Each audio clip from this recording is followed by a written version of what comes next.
కరీంనగర్ జిల్లా తిమ్మాపూర్ మండలంలోని Jyothishmathi autonomous engineering కాలేజీలో 3 రోజుల పాటు పైథాన్ శిక్షణ కార్యక్రమం ప్రారంభమైంది.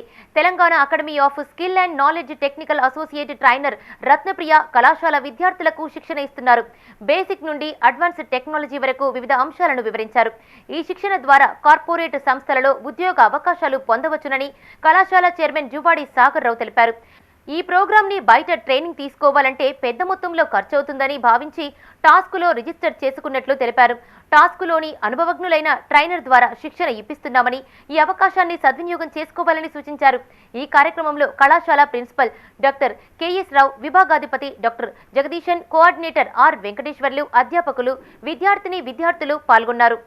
Some mathematical calculations like exponential distribution, variance distribution, which computer system play so అలాంటి డెవలపింగ్ యూజ్ మనకి random module యూజ్ అవుతుంది. అందులో choice is one of knowledge on the modules, right?